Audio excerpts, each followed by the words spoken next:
Hey, how's it going? My name is Wes. Welcome back to another lesson. In today's lesson, we are going to go over the demonstrative adjectives in Spanish. And now I know what you're thinking, Wes, I don't even know what an adjective is. How am I supposed to know what demonstrative adjectives are? Well, don't worry, I'm gonna explain everything to you. So sit back, pay attention, grab a cup of coffee or tea or whatever you need, and let's get into today's lesson.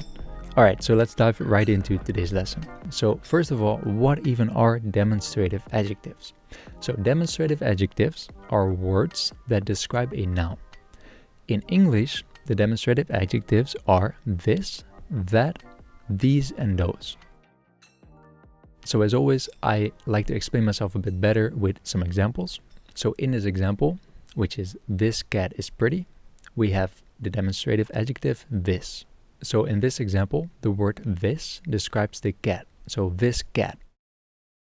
Or we could also, for example, say that cat is pretty. That cat is pretty.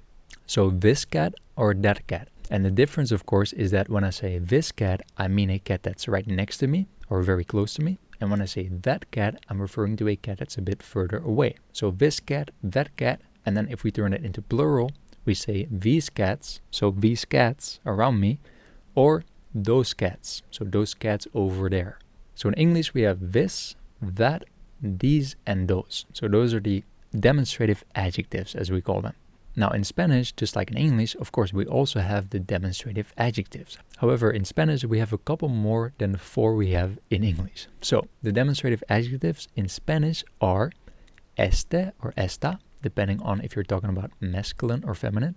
So este, esta, this, ese or esa, that.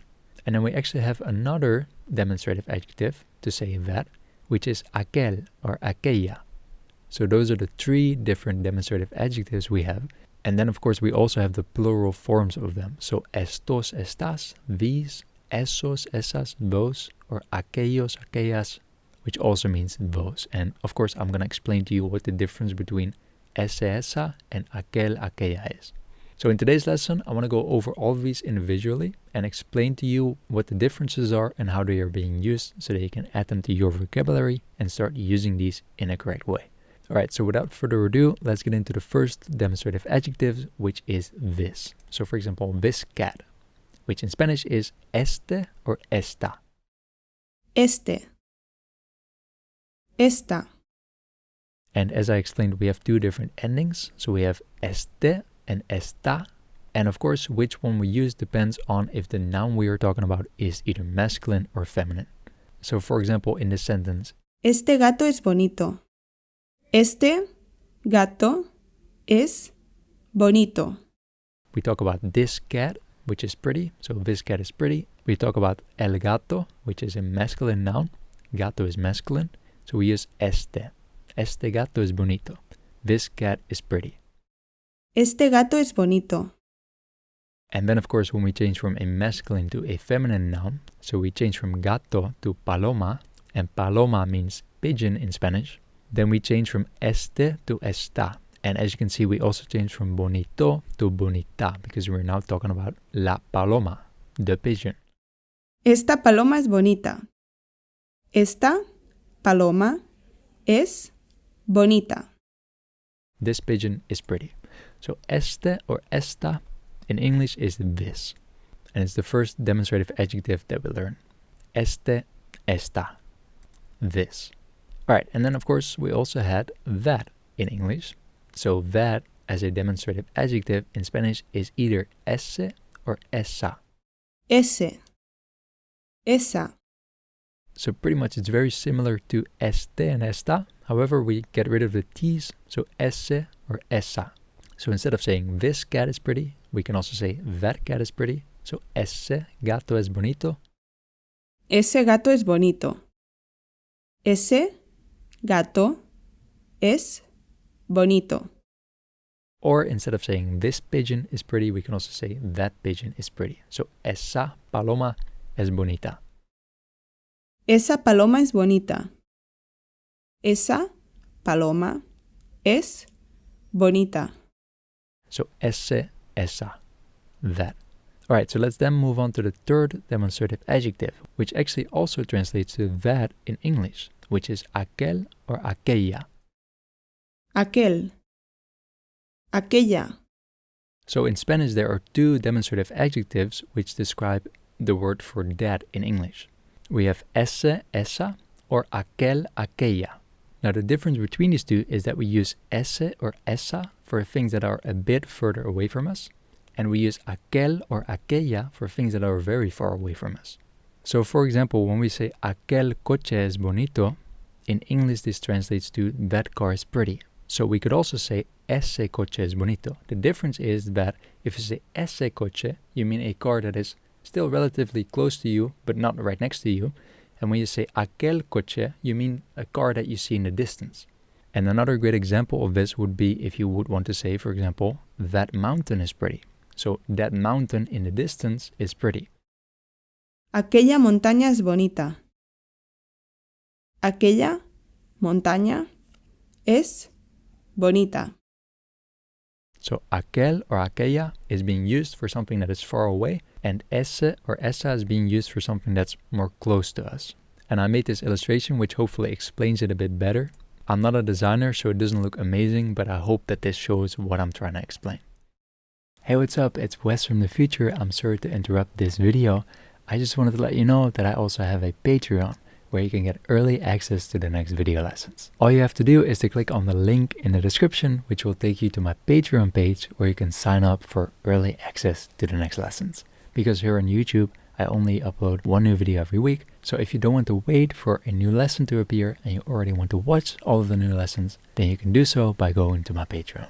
And if you prefer YouTube over Patreon, that's also possible. Simply go to my YouTube channel and click on the join button to gain early access to the next lessons. Your support helps me to keep making more videos for free for anybody to watch, and the goal is to make many more courses in different languages, so I could really use your help. Alright, that's it for this short interruption. I'm sorry, let's get back to the video. And of course, what's very important to note is that so far we've only been learning the singular words. So este, esta, ese, esa, aquel, aquella are the singular forms. So let's quickly also look at the plural form. So if you want to say those cats or those mountains, for example. So if we turn it into plural, then the plural version of este and esta becomes estos or estas. Estos. Estas. So estos gatos son bonitos. Estos gatos son bonitos. And of course we also add an S to gato and to bonito, because we are now talking about the plural, so cats, so multiple cats, and they are pretty, bonitos. Estos gatos son bonitos. Estos gatos son bonitos. Or estas palomas son bonitas. Estas palomas son bonitas. These pigeons are pretty. Estas palomas son bonitas. Estas palomas son bonitas. So estos, estas, for the plural version of este and esta. And then for ese or esa, we have esos and esas. Esos. Esas. So esos gatos son bonitos. Esos gatos son bonitos. Those cats are pretty. Or esas palomas son bonitas. Esas palomas son bonitas. Those pigeons are pretty. Esos gatos son bonitos. Esos gatos son bonitos. Esas palomas son bonitas. Esas palomas son bonitas. And then of course the last version, which is aquellos and aquellas. Aquellos, aquellas, those, for things that are far away from us. So those mountains or those stars, for example. Aquellos. Aquellas. So aquellos coches son bonitos. Aquellos coches son bonitos. Those cars are pretty. Again, cars that are far away in the distance. Aquellos coches son bonitos. Aquellos coches son bonitos. Or aquellas montañas son bonitas. Aquellas montañas son bonitas. Those mountains in the distance are pretty. Aquellas montañas. Aquellas montañas son bonitas. Aquellas montañas son bonitas. So aquellos or aquellas is a plural version of aquel and aquella. And again, also for the plural versions, and again, you can see plural here in the right top corner. I made this graphic, which hopefully explains the point I'm trying to make. So just as an overview, here we have the singular versions, and here we have the plural versions. Alright, so that's it for today's lesson, the demonstrative adjectives in Spanish. Again, as always, there is a reference sheet as a PDF file available of this lesson as well, so make sure to download that as well. And with that being said, thank you so much for watching. We are at lesson number 48 already. We're almost done with this second chapter. I really hope that you're getting a lot of value out of these lessons and that you're learning new things and that hopefully you're improving your Spanish. Alright, that's it for this one. Thank you so much for watching, and of course, I hope to see you in the next lesson. Adios.